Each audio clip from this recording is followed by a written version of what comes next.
This is Dr. Melanie Edwards, and you're listening to the STS Resilient Surgeon podcast, the only show dedicated to inspiring cardiothoracic surgeons to be their best selves in and out of the OR using scientifically proven strategies and tools from the world's top performers. I'm excited today to introduce Dr. Andrea Wolf, our guest for this episode. Dr. Wolf is the director of the New York Mesothelioma Program and professor of thoracic surgery at the Icahn School of Medicine at Mount Sinai. She has expertise in surgery for pleural mesothelioma and vasulopectomy, and research interests in mesothelioma, healthcare disparities, and lung cancer. Her outreach extends to educational initiatives such as teaching underprivileged students in Harlem and mentoring students, residents, and junior faculty. Dr. Wolf and her team at the New York Mesothelioma Program received the 2020 International Association for the Study of Lung Cancer Care Team Award, and she received the 2025 Robert Ginsburg Award in Surgery for the World Conference on Lung Cancer. She has presented at numerous national and international meetings, was the co-editor of the third edition of Sugar Baker's Adult Chest Surgery, and has published extensively on pleural mesothelioma and lung cancer. She's the chair of the American Association of Thoracic Surgery Wellness Committee. She is also an avid running enthusiast, having completed over 17 marathons and serving as the president of a local running group dedicated to community service, including initiatives like the Achilles Program, which supports differently abled athletes in their pursuit of running. She has served as medical director for several elite marathons, including one in which 47 runners qualified for the U.S. Olympic trials and one in which the Austrian national record was broken. Dr. Wolf has one son who is a superhero. Dr. Wolf, thank you for joining us today. And I'm really excited for this conversation. And this is kind of a segue into where I'd like to start our discussion. You run seriously and consistently. And we've talked about you running through injuries. You run through a very busy clinical and research schedule. Most people who run that way describe a moment where it stopped feeling optional. And tell us, what is running actually giving you?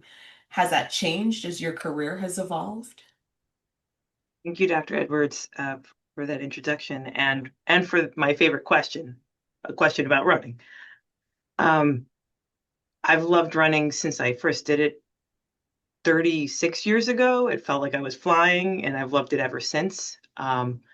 There have been times when I haven't run as much, particularly through training.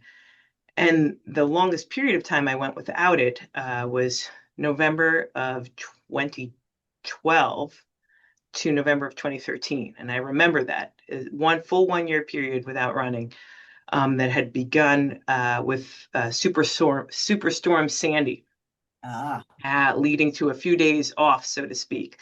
And it became my big fear is that if I take more than 2 days off in a row, I'll stop running for a year. So to your point, at some point it did become less of an option and more of something I need to do. And using the term running somewhat broadly, because there have been some major injuries, as you alluded to. I've broken my pelvis, I've had several hamstring tears, broken my foot twice,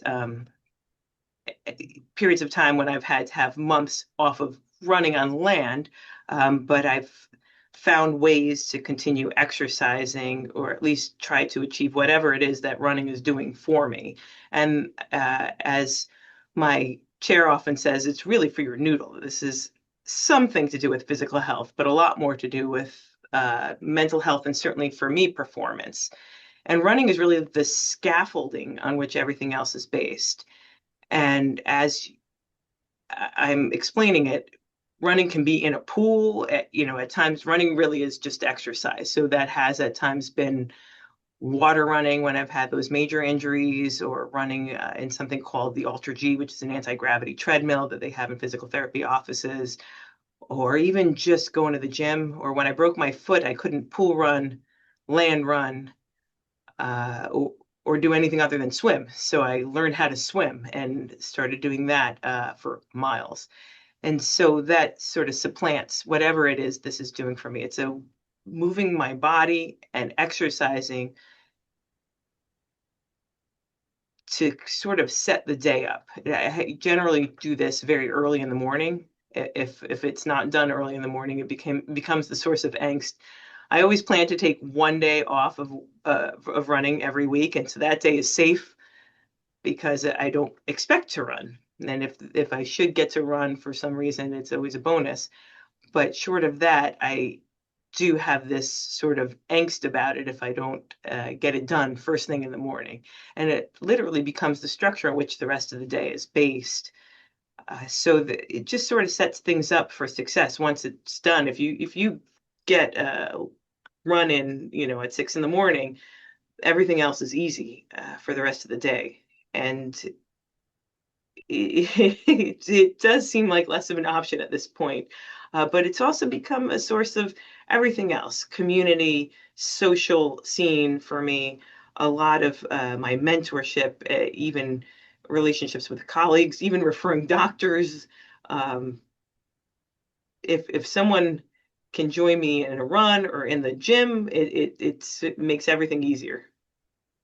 And that's a fascinating and definitely relatable experience, and something that I think more of us wish we could reach and have that consistent extra work support or source of escape, source of renewal, source of community. Um, when you're on your run, like what is happening for you there? Are you is it instant step stress relief, or are you feeling like what's the process, and what's going through your mind as you're pounding the pavement, so to speak? I'm glad you brought up the idea of process because I've tried for the last few years to really think about this more broadly, especially as I get older and I realize I may not be able to do this forever. I have met a number of people who've inspired me and encouraged me that you can do this forever, but God forbid some car accident or another catastrophe or a knee replacement away from being able to do this. For example, I went to the World Conference on Lung Cancer was in Toronto in 2018, and at the time my foot was broken, so I was there in a cast or in a boot, and I found a hotel that had a pool so that I could go swim every morning before the meeting. And I met this man there who I explained that obviously I'm a runner. I'm only in the pool right now because I'm injured, and he said I used to be a runner, and he described himself very similar to me. The man was in his 70s, and clearly when he had been younger, he'd been running 50 miles a week like I do. And I thought to myself, there, but the grace of God, this could be any of us. This could be me next year for all I know. And so I really need to think about this in terms of what it's doing for me. And it's not just, I can't identify I'm a runner, that's it, because that could end easily. And so I started really focusing on the process. And a lot of this is about chasing goals for me, it's around running. And that has led me to focus on other things for my health. So the idea of trying to improve my running specifically, I focus on a goal of a marathon. It's my favorite race. I love to do it, and sort of focusing on what I needed to do to get better at it really led me to approach that the way we approach things in surgery and in training, and the way I've approached, learning my whole life, where you really focus on what you need to improve and what do I need to learn and what are the people who are really good at this doing, and how have sort of more objective people weigh in on it, get a coach, and really focus on things in that process. And around the marathon, I started realizing, number one, I needed to strength train.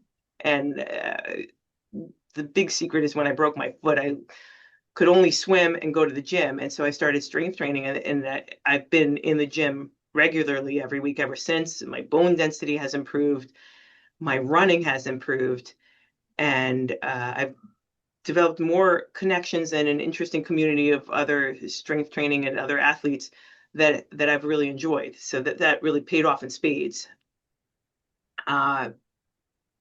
Maybe 5 years ago, the night before the Boston Marathon, when it was in the fall, just after the pandemic, I didn't sleep at all the night before, like not at all.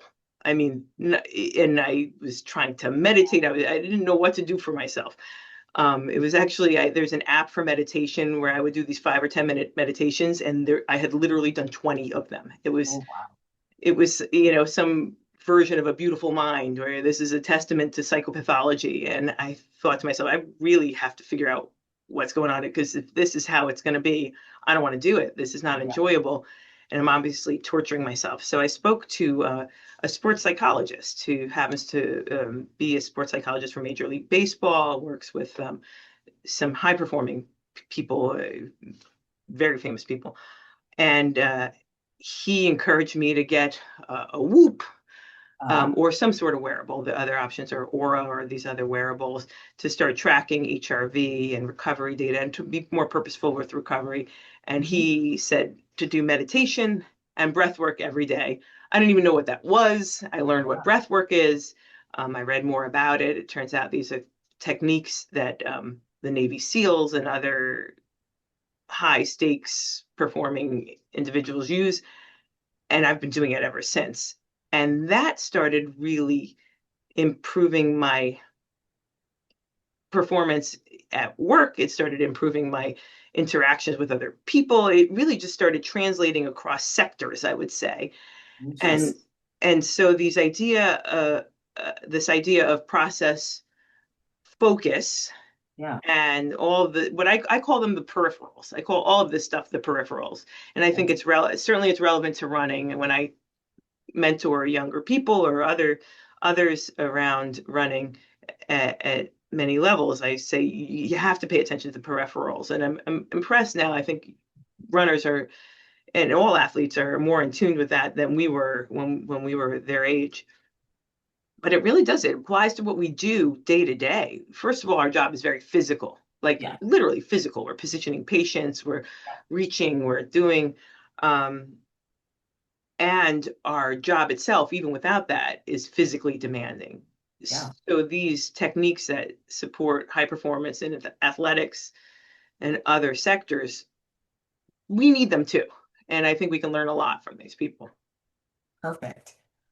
Dr. Wolf, tell me a little bit more about these peripherals. What are they and what do they support? So I think of peripherals as these sort of ancillary things you need to do to help support your main goal. For us, main goal is operating. Um, the peripherals might be anything from taking care of ourselves, developing better relationships with our teams, uh, obviously building a referral base. For running, the peripherals are strength training, recovery habits, getting enough sleep, nutrition, stretching, foam rolling, all the things that sort of support it. Um, I was surprised to realize how big a contributor they are to success, because they lead to consistency. We had Brad Stolberg on for an AATS webinar about a year and a half ago, as he was writing the book, The Way to Excellence, which was just published in January. And he used the phrase consistency over intensity. And Yeah. it really resonated. I have it like written all over my office. Yeah. But it's certainly my modus operandi for running, and probably my modus operandi for everything in life. Just keep showing up. Like, I'm not going away. Just have to keep showing up. And there have been times, when for all of us, when we've been beaten down, and to use the running metaphor, because that just comes to my mind easily, but people can insert whatever they want for that. Um, I may not be doing, the fastest paces. I may not be doing the longest volume runs. But I am there grinding day in, day out. And I have noticed over time that the longer a period of time I can go without injury, Yeah. the more success I'm having, not only out of enjoying it and not burning out, but even the outcomes-based goals, it's hard to get away from them. In talking to that sports psychologist, his name is Adam Wright. In talking to him, he always says to me, all right, I know you have some time-based goal. Let's just get it out of the way. And then what else are your goals? And your goals need to be sort of intrinsic, value-based. They have to be about standards and not about expectations and about, what is this one going to think? What is that one going to think? We joke that, if I come home with something slower than my personal best, my son's still going to talk to me. and and That's good. my parents are not going to disown me, and so it's sort of wrapping your head around, oh yeah, this must mean more to me than just a timestamp. And in the way of excellence, Brad Stulberg talks about if you could just, you know, somehow cheat and produce some great work of art and just say Yeah. it's yours. It's not the same as doing and creating that work of art. It's that process that we're really seeking in pursuing excellence. Same applies to surgery and everything else we do. So to get back to those peripherals, it's everything, and you just have to make it easy. You have to reduce barriers, Yeah. and so for me, it's keeping small dumbbells everywhere. I have these little 3-pound weights in multiple rooms in my house, in my car, in my office. I have a foam roller in my office. I have TheraBands and a workout mat that I got during medical school. So at this point, that thing has got to be 26 years old. And it just reduces all those barriers. I can do, a 3.5 minute plank between cases. I can do sets of push-ups between cases. I even have a pull-up bar to install on the door. And the only reason it is not up there right now is because my partner, who does diaphragmatic pacers, told me that he took care of a patient whose injury, whose paralysis was from falling off of one of those. So, Oh, so the yeah. jury's out. There may be a black box warning on that. Well, I think I hear a really integrated approach, and I hear a approach where the things that you have learned in running and setting goals for marathons have crossed over into your life as a surgeon. And it almost seems like it's a mutually enhancing relationship between one and the other. And this translates even to your mentorship and research. You tell a story, and I'd love for you to share this of starting a running lab meeting just organically. Tell us a little bit about that. Um, in terms of how that started, again, glad you asked about it, because those are the most efficient ways to do things, right? I mean, we don't have a lot of time. And the things that I sort of skip out on are going to the bar or going out, or I don't really enjoy going out for coffee or drinks, which removes two major social scenes, so to speak. But one of my students, or former students, who's now, I should put a shout out and a plug for a stellar cardiac resident who will be finishing at NYU in 1 year. People are looking for an adult cardiac surgeon who is spectacular. It always has been, with a very, very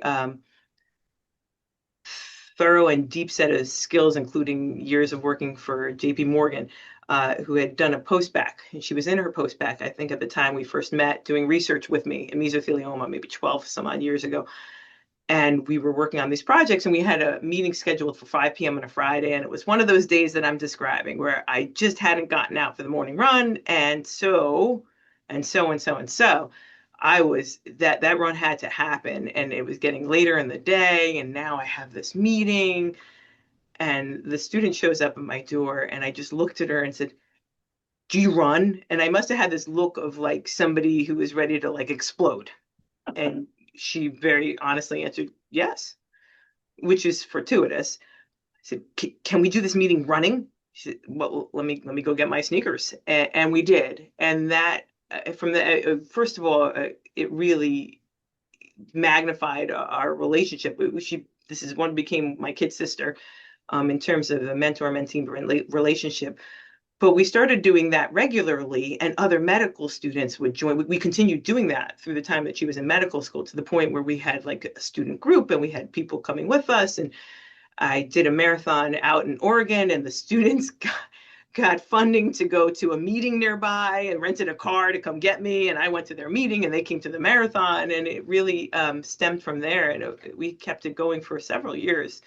Um, in fact, one of her co-fellows was one of my medical staff at one of those marathons. So it's still ongoing. But those things are probably best developing organically.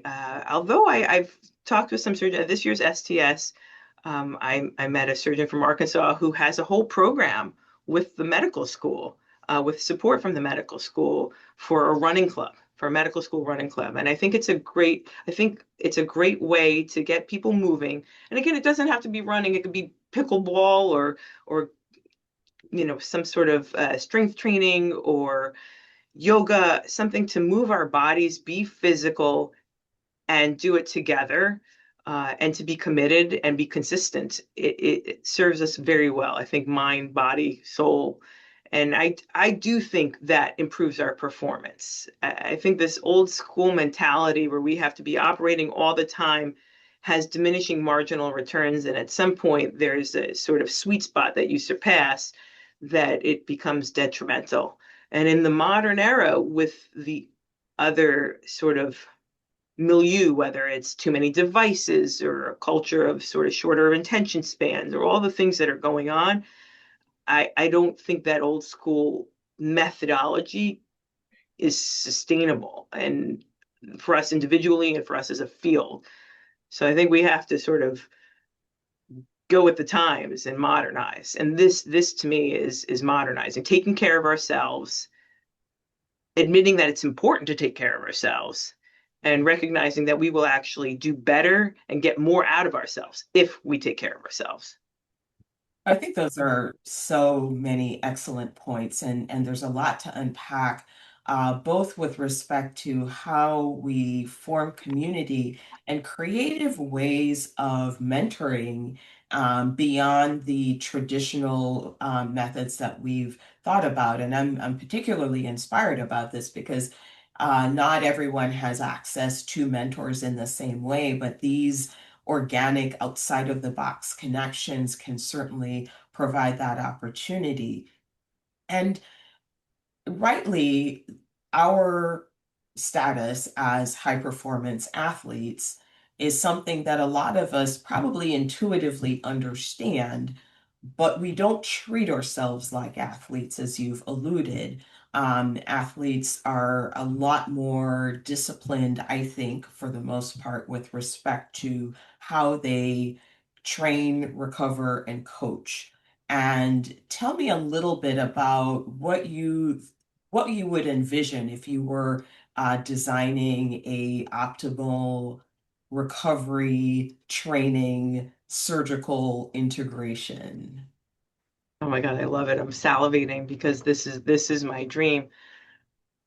I think if you use the metaphor of professional sports, you think of back in the 100 years ago, Babe Ruth era, and these guys, it's a whole different cast of characters and a different approach, and they're getting a lot out of themselves, but they're not taking care of themselves at all. I mean, physically, they're alcoholics, they're overweight. I mean, they're dying young, and so that worked to a point. But the modern athletes are very in tune with this. Not only the importance of recovery and taking care of themselves in terms of their performance, but even the mental aspect. I mean, Alex Hutchinson wrote a great book called Endure about what are the limits of human performance in endurance sports. And your brain will shut you down before you can run out of ATP, oxygen, the ability to thermoregulate. Like generally speaking, the brain will just stop the human. And essentially speaking, the central governor, as he calls it, and that was from I'm blanking on the scientist who had sort of coined that term, is really so important that it makes you realize, mental aspects are critical for athletic performance, and they're critical for any high stakes performance. So, whether it's a creative art or surgery.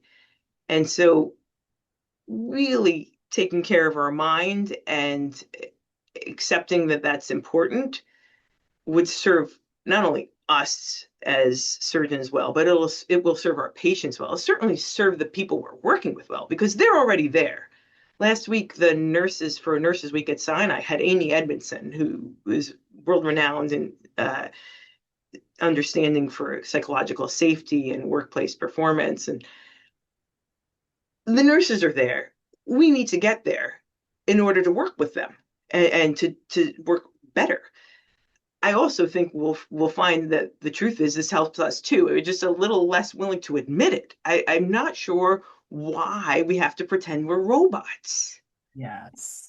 But we do, and and we've talked about it in terms of our personal experiences, and I personally have boasted about some of these crazy situations where, whether we sacrificed our own health or some personal situation. I joke that my ex-husband left during surgical residency, and he said, I haven't talked to you in 7 months and you haven't noticed. And I said, I'm sorry, did you say something? And I'm sort of like proud of that. I don't think I should be so proud of that. And as I learn and approach things now, I realize I don't want to be the absentee daughter, mother, partner, sister, friend. I actually think there's room for all of this, and I will do a better job in taking care of my patient if I'm more whole. And it's okay to use the word whole. I mean, it all seems very fluffy, I think, to us as surgeons, especially as cardiothoracic surgeons. Oh, absolutely. But we got to get with the program. Like, we just have to admit we're human. It's okay, and move on. Yeah, that admitting you're human part, I think, is still a big barrier. But our patients actually um, understand this. Think about your first morning case, and 9 times out of 10, that patient's going to ask you, "So, doc, did you get a good night's sleep?" And because they know intuitively, they want someone to show up for them as their best self, well rested, mentally in the right place and in the right space to do the best job possible. So I think there's a lot that we can learn from sports psychology, certainly, and from the intentional practice of taking care of ourselves and developing an athletic mindset with that crossover. Tell me a little bit about what have you learned from your injuries as you've gotten through them, and how has that informed how you approach surgery? Has there been any benefit there? Any lessons learned? Lots of running lessons. I think some of the best lessons from injury are how to really distill what's important to me and how I formulate my identity. So my identity is as a surgeon. My identity is as a runner. For example, like if we look at these two formats separately, but God forbid someday I won't be able to operate, or as we age, or I've had colleagues or seen others in their career uh, transition to other portions of what we do. And so we really have to think about what it is about surgery that we love. Or for running, when I've been injured, it's what do I love about running? Well, it's taking care of my body and my health and really working toward goals. I think for me, it's a lot of these sort of training cycles. And 10 years ago, I was training for my first Boston Marathon. I had that in and of itself was like a goal that had taken 16 or 17 years to get to for many reasons. And I was about to lose it. I mean, it was New Year's Eve. I broke my pelvis 4 months before the race, and I knew what that meant. And I found that I was able to train in the pool and to do physical therapy. So I was in the pool 6 days a week, running in the pool bought one of these water belts and took some exercise classes in the New York Road Runners and deep water running, and had I was working with a coach, God bless my coach, who himself had a sacral fracture. He was a Division I runner professional runner for Brooks, who had run for Stanford, and had himself a sacral stress fracture 6 months before I had mine, and had a lot of guidance to offer from personal experience in terms of workouts. And I was on this Alter-G. I'd go after work on Tuesday and Friday nights, and then Saturday morning before this physical therapy place opened up, I'd be there, with all my gear, and they would map out the patient list so that they would let me on this anti-gravity treadmill for 2.5 hours. I would do like 16-mile runs on this thing, and they would interrupt it for half an hour in the middle to let all of the other patients on. And I would angrily glare at them from an elliptical next to them, waiting for them to be done. Wow. But the process really made me feel strong. I mean, I had like the Rocky theme song going in my head the whole time. It Right. certainly made race day a miracle and a very meaningful experience. My whole family was there. It's the only time my son Georgie came to watch me race. In 17 of them, that's the only one he was physically there, and I got to go over and hug and kiss him. But it really made me realize that it's that pursuit, even if it's not actually running, and certainly not my fastest time, Yeah. more than an hour slower than my fastest time. But that process is very important to me. And I think these processes and what we do as surgeons, we need to be thoughtful about the sort of core values we have and the standards we have to make sure that we're always enjoying it and we're doing it for the right reasons. And that will help our patients. Like once we lose that, once we're just showing up and going through the motions and just doing a couple lobes and not remembering who is who and not Yeah, forming those connections with our patients, that would be sad if we lost that. absolutely. Um, as we look at our own identities as surgeons, and getting through both mentally and physically, when we look at the median age of surgeons, for example, the median cardiothoracic surgeon is in their mid 50s. Um, our bodies start to do different things.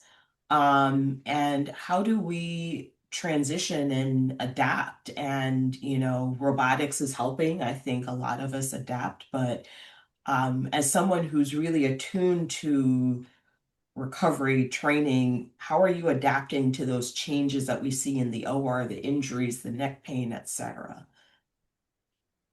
Excellent question. I can personally speak about some of mine, and from talking with colleagues and others, and forming sessions at some of our wellness sessions have been on work-related musculoskeletal disorders. It is common. I think some of the things we face as we get older are changes in our vision. That's the thing that scares me the most. Anytime I see a commercial about macular degeneration, I panic because God forbid that happens to us. We're done.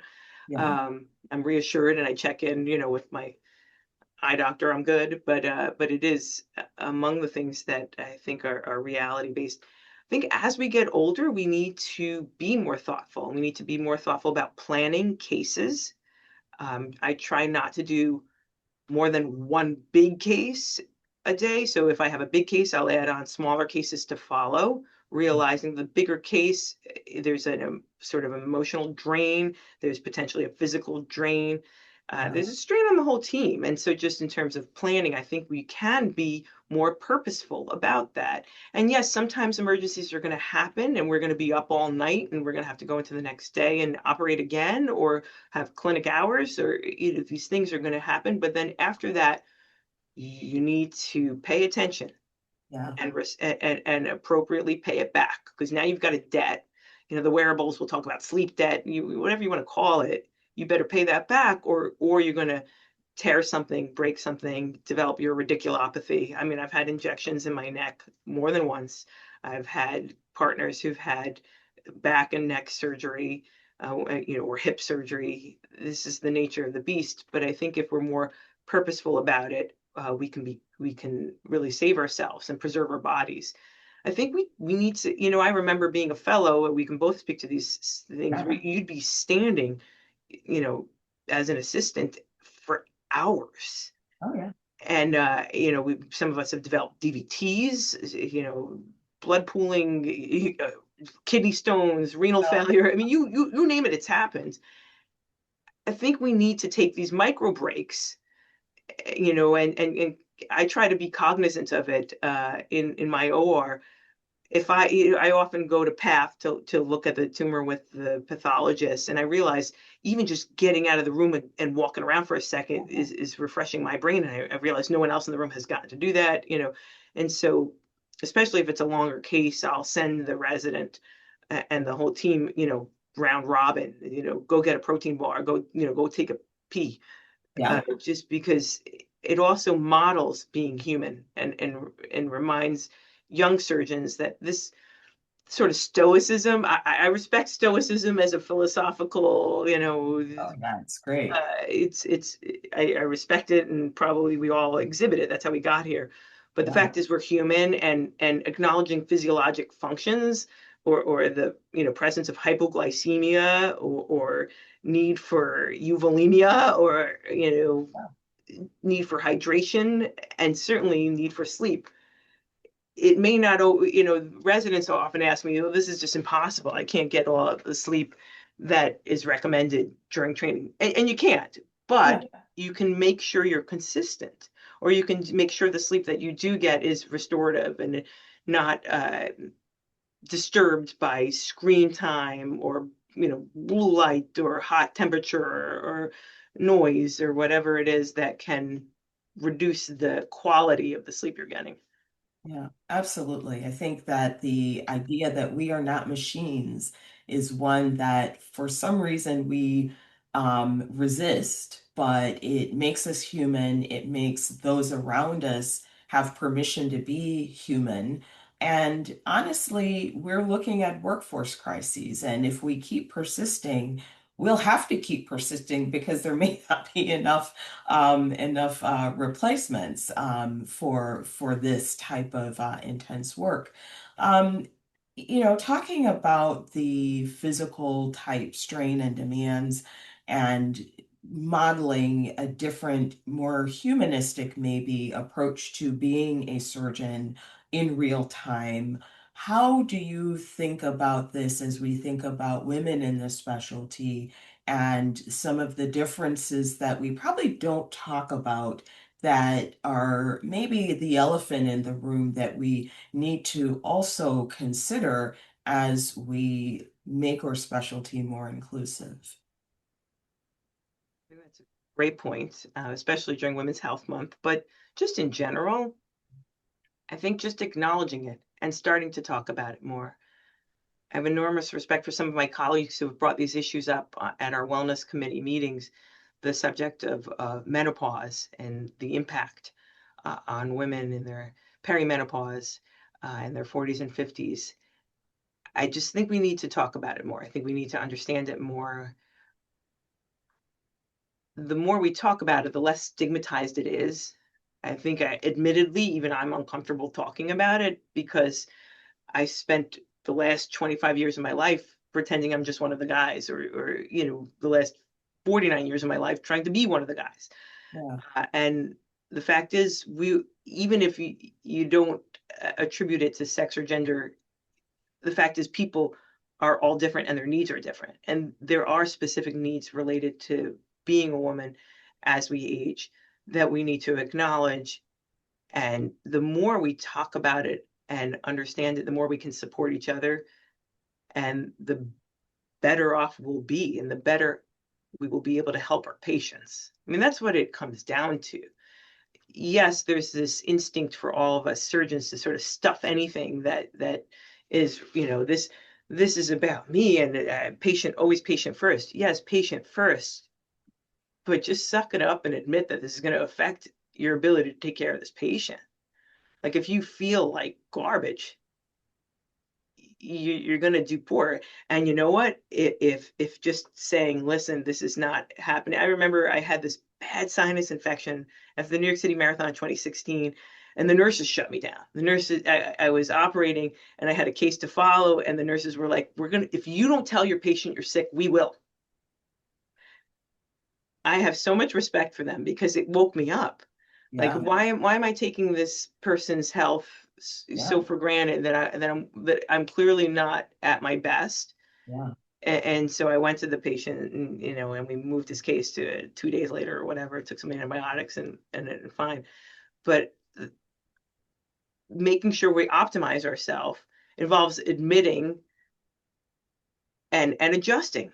We can yeah. adjust. I mean, that makes us more resilient. How much more impressive is it that we can figure out? And we do. I mean, as women, I would say we are really good at just figuring it the bleep out. Yes. Yeah. But none of us would get on a plane with a pilot who was suboptimal, not their best. We see them walking up and we always check them out. I know I do.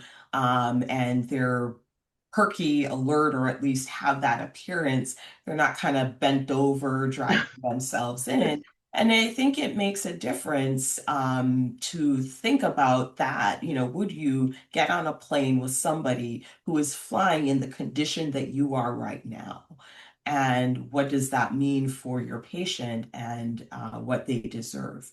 Um, so I think, if you were to say in, one sentence or two, what you thought the next 5, 10, 15, 20 years should look like for our specialty as we look at how we take care of ourselves, what advice would you give? Step number one, we need to acknowledge we're human. Even if we're machines, machines need maintenance. We need to maintain ourselves. Step number two, we need to talk to each other about it. I think the connections with other human beings are critical. And as much as we're that sort of trust no one, individual sport, running's an individual sport, yet a team sport. People share the work. And the same applies to surgery. So we need to rely on each other and encourage each other, flourish together. I think we are going to need to include well-being and wellness in our curriculum and in how we manage our departments and how we manage our programs so that we can optimize our performance and model this for our patients. I mean, if we come in the room smoking cigarettes, morbidly obese, barely able to walk, how are we going to encourage our patients to walk around pre and post op? And so I'm not saying everyone needs to do one specific sport, but we certainly need to take better care of ourselves and each other. And each other. Well, excellent. Well, Dr. Wolf, thank you so much. I think, as surgeons, we have the privilege to show up. We have the privilege to do this work that is so meaningful and that we love every day. You have reminded us that recovery and resilience are just as important as showing strength and that they can leave us stronger in the long term.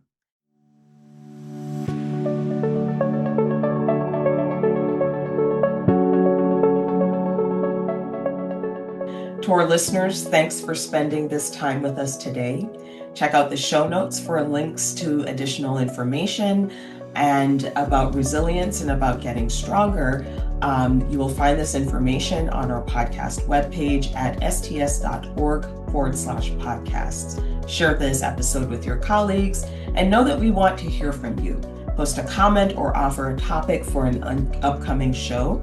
The contents of this show do not necessarily represent the opinion and policy of STS and should not be considered an endorsement by the organization.